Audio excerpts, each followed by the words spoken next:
Good morning. Stock 2020 के Monday addition में आप सबका स्वागत है। और फाइनली ये मुकाबला मेरे और नीरज बाजपेयी के बीच होने वाला है आज का। इनफैक्ट इस हफ्ते और अब से ऐसे ही होगा। और जिस पिच पे ये मंडे एडिशन होना है, मंडे का मुकाबला होना है, वो पिच की रिपोर्ट क्विकली आप लोग की स्क्रीन पर आएगी। अमेरिका में बिल्कुल मिला जुला ट्रेड। डाउ 3/4% नीचे था, तो अगर आप नैस्डैक देखेंगे 3/4% ऊपर आपको नजर आया था। और मिला जुला इसीलिए क्योंकि बॉन्ड यील्ड्स थोड़ी सी इंच अप होने के बाद कूल ऑफ हुई, तो ग्रोथ स्टॉक्स पे वापस फोकस लौटा। तो नैस्डैक में तो आउट परफॉर्मेंस था, पर यूएस में बैंकिंग स्टॉक्स में फ्राइडे को दबाव था, इसीलिए डाउ जोन्स आपको दरअसल नीचे कामकाज करते हुए नजर आएंगे। आज सुबह दिक्कत यह है कि डाउ फ्यूचर्स फिर इंडिकेट कर रहे हैं कि लाल निशान के साथ शुरुआत होगी, और इसीलिए थोड़ा सा एशिया सॉम्बर है।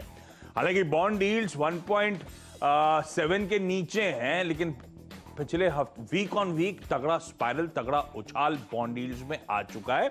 1.75 तक के हाईज वीकेंड पे जाते हुए हमने देखे थे। 1.7 के आसपास बॉन्ड यील्ड्स ट्रेड करती हुई, तो कंसर्न्स हैं, प्रॉफिट टेकिंग के बहाने बन रहे हैं, और वही आपको ग्लोबली इस समय नजर आ रहा है। तो कंसोलिडेशन, थोड़ी सी वीकनेस के साथ एशिया में कामकाज, और एसजीएक्स निफ्टी दिखा रहा है कि फ्लैट से हल्के लाल निशान के साथ शुरुआत शायद हमारी होती हुई नजर आए। नीरज जी, ऐसे में मूड माहौल है कैसा, और टीम कैसे स्ट्रेटेजाइज करिए?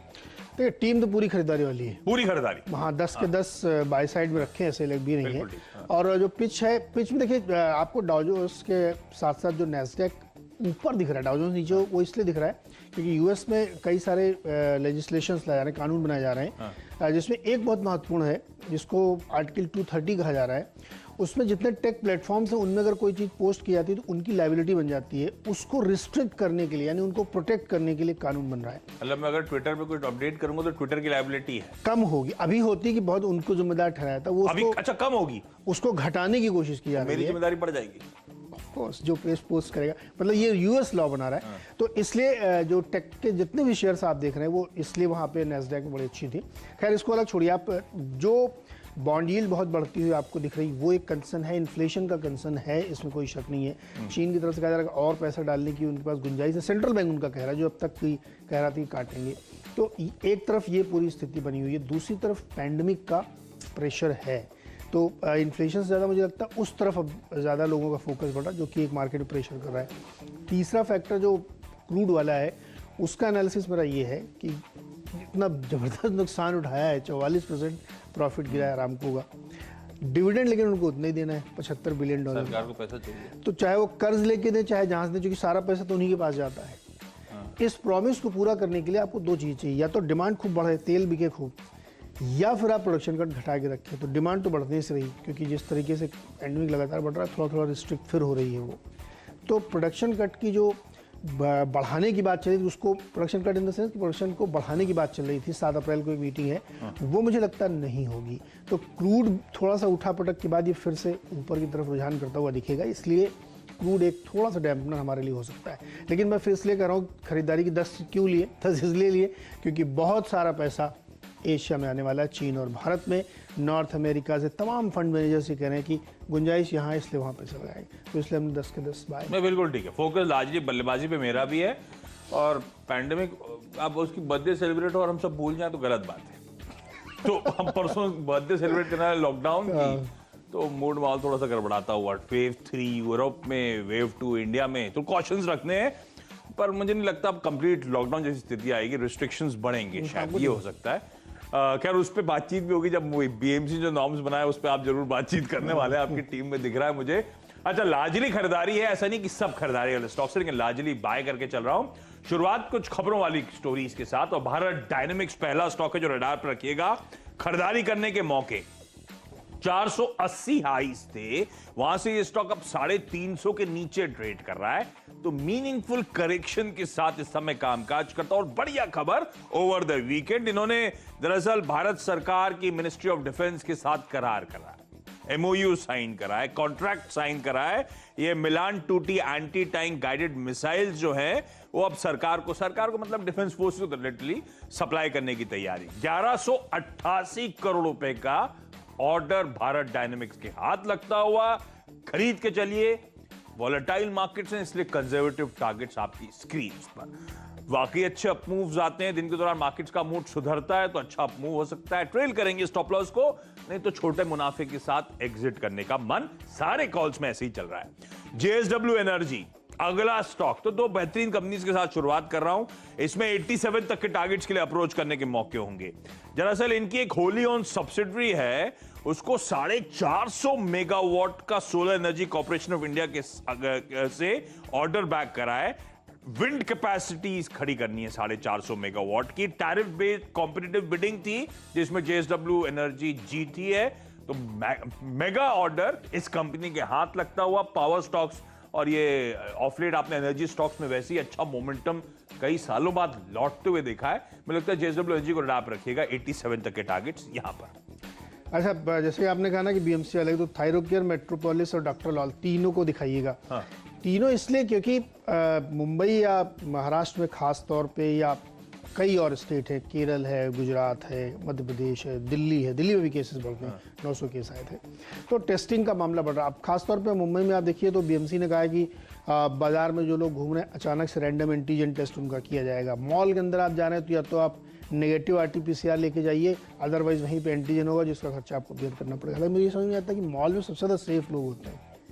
दादर मार्केट से ज़्यादा सेफ किसी मॉल में होता है, तो मॉल वालों को मैंडेटरी है कि सबको करा के ही एंटर करना है, और दादर में आप घूमते रहिए, हम किसी 10 का कर लेंगे।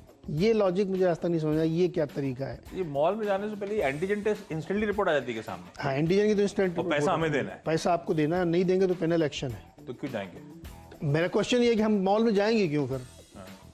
लेकिन मॉल में आप जाएं न जाएं, आपको टेस्ट कराना ही इसलिए पड़ेगा क्योंकि अब आपको बस में ट्रेवल कर रहे हैं तो भी, रोड से कर रहे हैं एक तो तोड़ भी। निकाला है किसी ने। अब आप फ्लाइट से ट्रैवल करो तो आपको 72 घंटे की रिपोर्ट चाहिए होती है। जब आप फ्लाइट से ट्रैवल करने वाले तो रिपोर्ट निकालो और सारे मॉल घूम लो और फिर फ्लाइट से उसके बाद फ्लाइट से जाओ, खर्चे में सारा काम हो जाएगा। या दिल्ली से करा के आओ और यहाँ मॉल में घूमो। हाँ, ये कर सकते। तो ये जो टेस्टिंग का तरीका है, पेंडेमिक का जो डर है, इससे इन कंपनियों को बहुत फायदा होने वाला है। और ये सच है कि लैब वाली जितनी कंपनी है ना, इनको बहुत ही ज़्यादा गेन हो रहा है, क्योंकि टेस्ट तो लोग करा ही रहे हैं और मुंबई से शहर में 850 रुपये में टेस्ट होता है।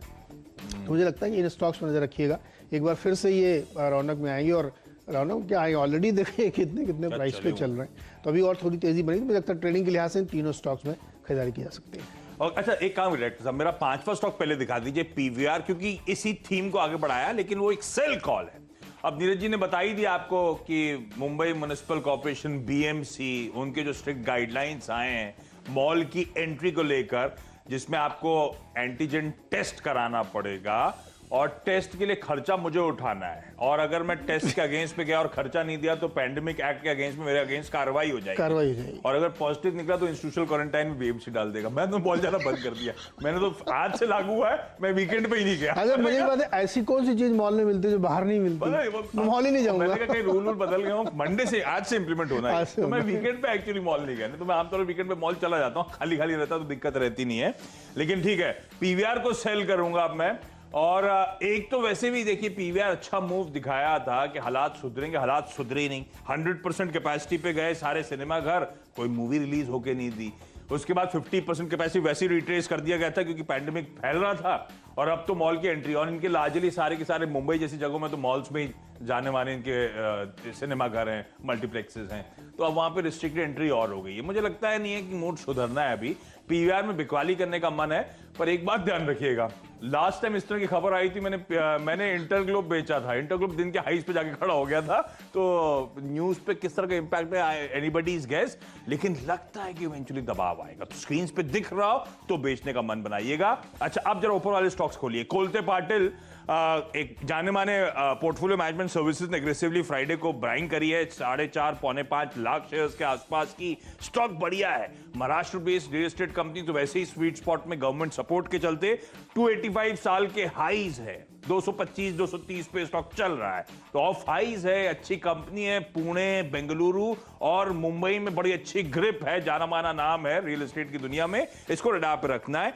और एक क्रॉम्पटन ग्रीव्स कंज्यूमर इलेक्ट्रिकल्स, इसमें एक गजब का मूव, और कंज्यूमर इलेक्ट्रिकल सारी कंपनी ताबड़तोड़ तेजी दिखा रही हैं। जेनेसिस इन्वेस्टमेंट मैनेजमेंट एलएलपी ने 10.5 पौने 11 लाख शेयर्स खरीदे हैं और अधिक एडिशनल बाइंग हुई है। ये फ्राइडे की क्लोजिंग के बाद अपडेट आया।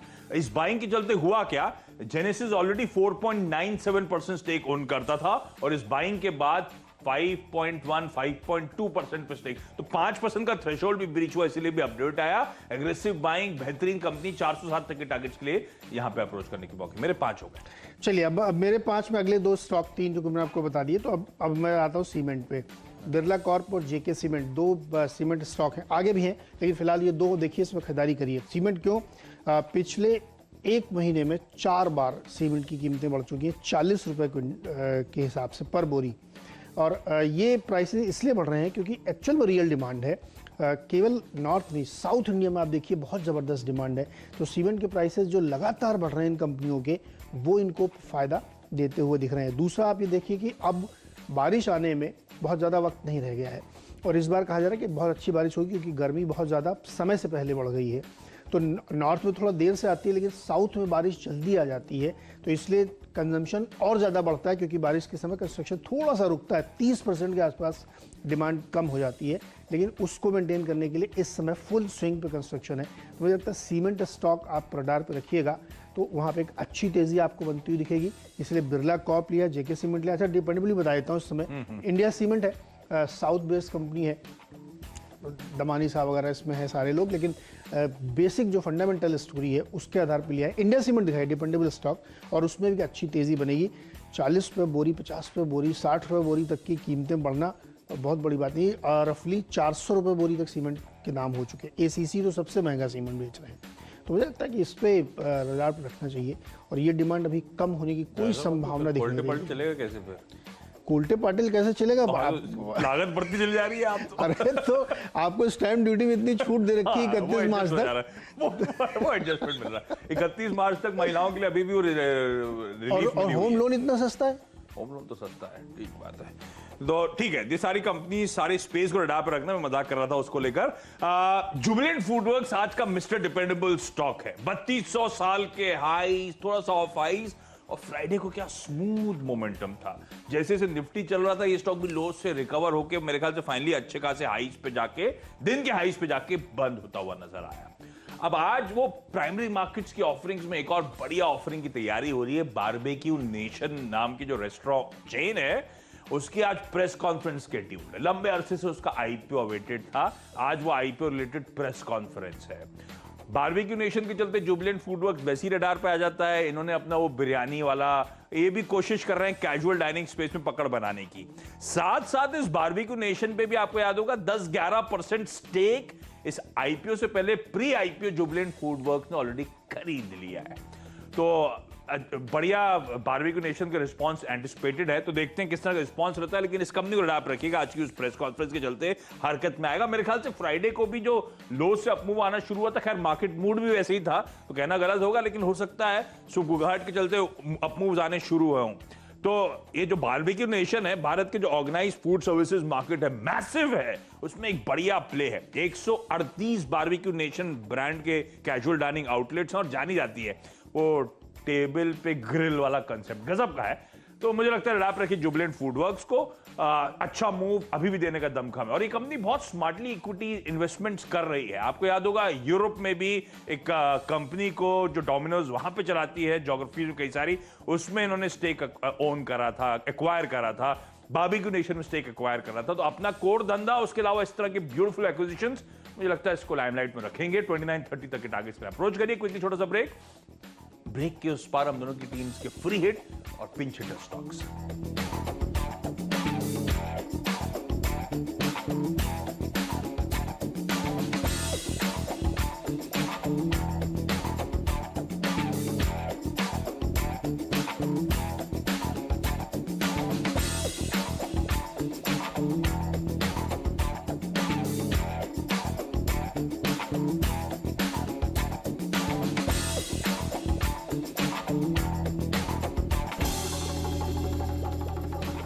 स्वागत है एक बार फिर से आपका। और जैसा कि मैं आपसे कह रहा था कि 2 फोकस मेरे थे, एक तो जो टेस्टिंग वाली कंपनीज है लैब वाली, और दूसरा सीमेंट स्टॉक। गुजरात सिद्धी और डेक्कन सीमेंट, दो और सीमेंट कंपनी दिखाइए, क्योंकि सीमेंट की जो डिमांड है, जो प्राइस हाइक है, जो इंफ्रास्ट्रक्चर पे काम हो रहा है। अच्छा, इसमें एक और टेक्निकली समझिए आप, मान लीजिए कई जगहों पे सख्ती है लॉकडाउन में, तो मार्केट वार्केट जाने में सख्ती है, इंफ्रा प्रोजेक्ट में कोई दिक्कत नहीं, क्योंकि वहाँ पे ऑलरेडी इतना क्राउडिंग नहीं होती है, तो वहाँ पे सोशल डिस्टेंसिंग के साथ काम हो रहा है। और चैनल चेक पे आप देखिए जाके क्या ज़बरदस्त काम हो रहा है सभी जगहों पे। तो सीमेंट की डिमांड मेरा मानना है कि लगातार बढ़ती रहेगी और मॉनसून से पहले ये और पीक करते हुए आपको दिखेगी, तो इसलिए खरीदारी करके चल सकते हैं। डेक्कन साउथ की कंपनी है और गुजरात सिद्धि में भी खरीदारी करके चलिए। 37 का टारगेट उसके लिए होगा। हेल्थ केयर ग्लोबल, तो HCG के नाम से भी कई लोग जानते हैं, प्रमोट ये हॉस्पिटल चेन जो खासतौर पे कैंसर स्पेशलाइजेशन के लिए जानी जाती है। जो promoter doctor BS Ajay Kumar हैं, डॉक्टर साहब खुद हैं जिन्होंने इसको स्टैब्लिश करा था। डॉक्टर साहब ने फ्राइडे को अपडेट आया है 68-69,000 शेयर्स खुले बाजार से और एक्वायर करें। मैं उन कंपनीज पे खास तौर पे पैनी नजर रखता हूं जहां पे बाइंग चल रही है। फ्राइडे के बाद बहुत सारे अपडेट्स आए, लेकिन क्वांटिटीज बहुत छोटी छोटी हैं जहां पे प्रमोटर्स बाइंग कर रहे हैं। कंसिस्टेंटली अगर वो बाइंग नजर आएगी तो इस टीम में आपको आगे रिफ्लेक्ट होती हुई नजर आएगी। इस समय हेल्थ केयर ग्लोबल और सयाजी होटल, जैसे जुबलेंट फूडवर्क्स की कहानी थी, लाइकवाइज जुबलेंट फूडवर्क्स इसलिए लिया था क्योंकि बारबेक्यू नेशन में 10 से 11% स्टेक है। बारबेक्यू नेशन की प्रमोटर एंटिटी है सयाजी होटल, जिसका इंदौर में, जिसका गुजरात में कई जगहों पे, पुणे में होटल्स हैं, 5 स्टार प्रॉपर्टीज हैं। ये बारबेक्यू नेशन इसी ने खड़ा करा है, तो वहां पे वैल्यू अनलॉकिंग की तैयारी। जो जुबलेंट ने जब स्टेक लिया था तो बारबेक्यू नेशन का वैल्यूएशन हो गया उस लिहाज से 900,000 रुपए के आसपास का। अब IPO आएगा तो पता चलेगा कितना, और आज भाव पता चलेंगे तो पता चलेगा कितना और इसके ऊपर प्रीमियम वैल्यूएशन से कंपनी कमांड कर रही है। सयाजी का खुद का मार्केट कैप 400-450 करोड़ रुपए के आसपास का रडाप रखिएगा इस कंपनी को। लेकिन हाँ, मैंने आज मेंशन तो कर दिया, लेकिन ये XT ग्रुप में। XT ग्रुप क्या होता है? X यानी कि सिर्फ BSE लिस्टेड है, T यानी कि ट्रेड टू ट्रेड। पर मुझे लगता है बारबेक्यू नेशन के IPO से पहले स्टॉक अच्छी हरकत दिखाएगा, तो खरीदारी करने का मन बनाया जा सकता है। क्विकली छोटा सा ब्रेक के उस पार बचे हुए 2 स्टॉक्स, उसके बाद टीम्स का क्विक रैप अप।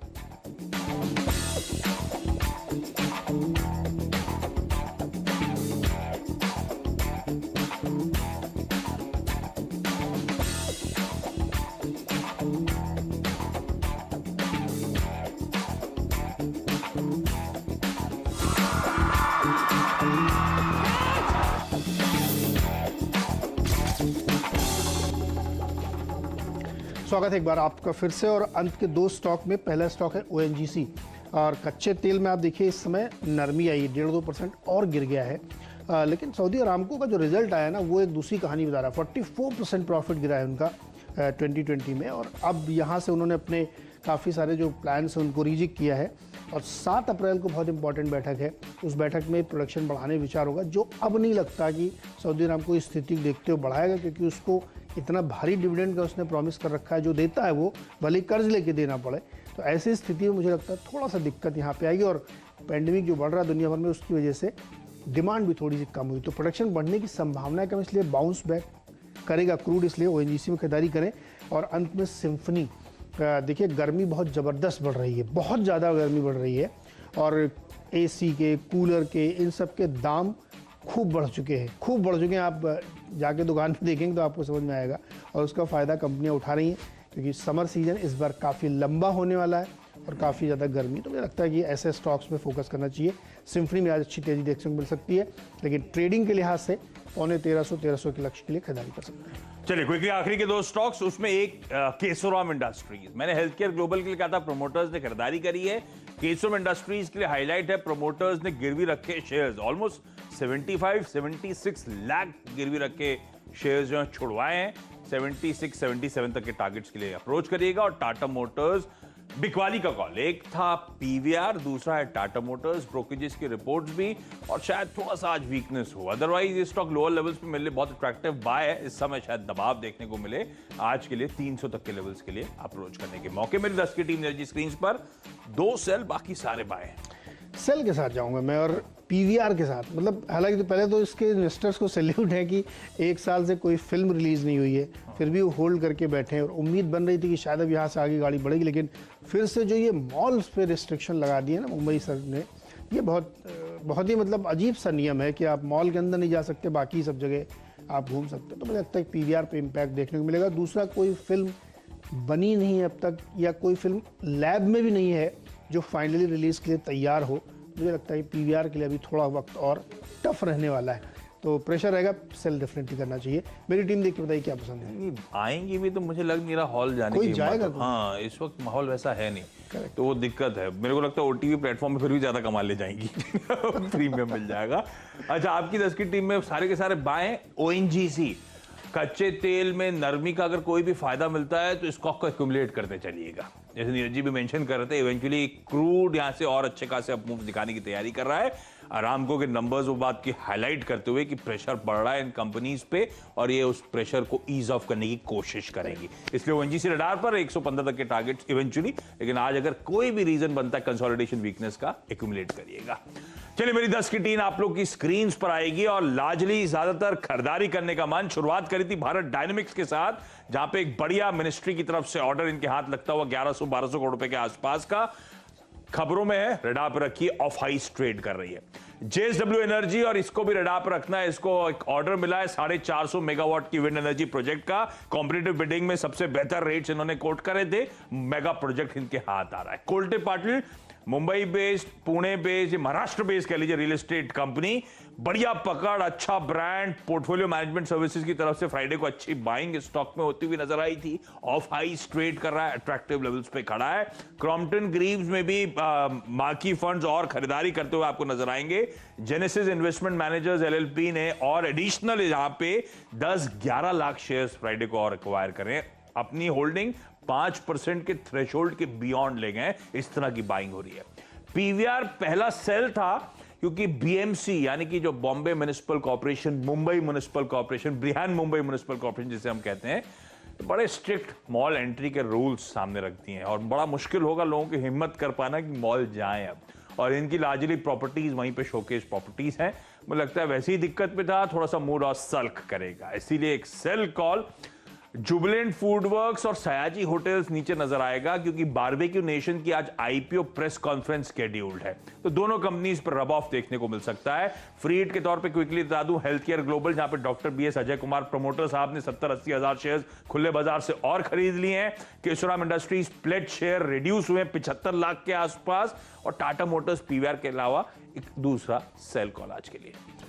खरीदारी पे पूरा फोकस 10 के 10 22 शेयर है और ऊपर के 3 शेयर आपको दिखेंगे जो पैथलैब चलाती हैं, डॉक्टर लाल, मेट्रोपोलिस और थायरोकेयर। इनमें खरीदारी करिए क्योंकि टेस्टिंग का फिर से एक बार दौर बहुत तेज़ी से बढ़ रहा है और कई जगह पे मैंडेटरी है। मॉल के अंदर घुसना है तो नेगेटिव टेस्ट लेके जाना है या एंटीजन तुरंत होना है, फ्लाइट्स में जाना है तो करना है।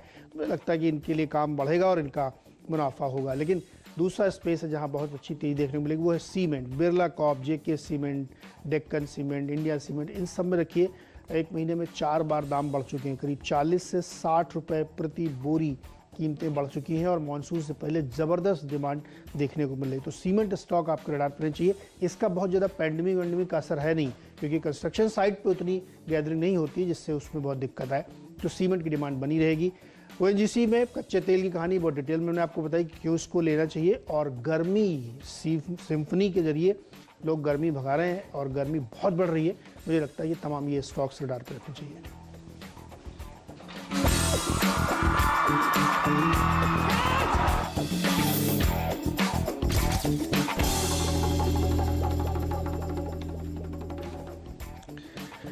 चलिए, मुनाफे की तैयारी पूरी हो चुकी है। टॉप 20 आइडियाज़ आपके सामने रख दिए गए हैं, लेकिन निफ्टी, बैंक निफ्टी और तमाम और सारी खबरें जिन पे स्टॉक्स रिएक्ट करेंगे वो जानते हैं कि उसमें क्या माहौल बनेगा। और सीधे चलते हैं शैली। शैली, गुड मॉर्निंग।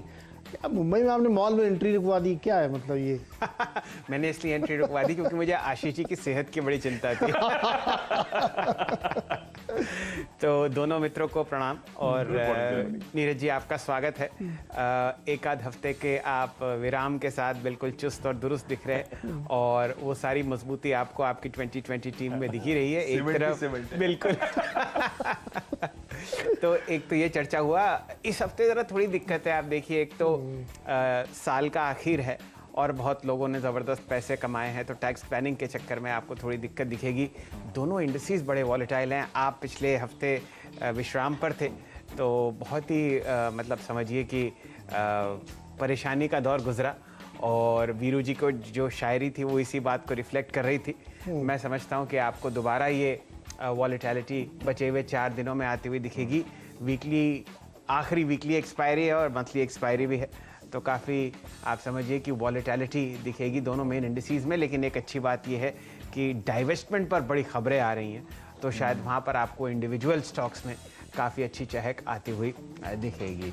लेकिन ये तो हम बहुत कुछ डिस्कस करेंगे। ऐसा हो नहीं सकता कि हफ्ते की शुरुआत हो और आखिरी आपको हफ्ता दिखे वीकली एक्सपायरी का और वीरेंद्र जी के पास 4 लाइनें ना हो बताने के लिए कि बुल और बेयर क्या सोच रहे हैं। वीरेंद्र जी, आपकी 4 लाइनें प्रस्तुत कीजिए, स्वागत है आपका।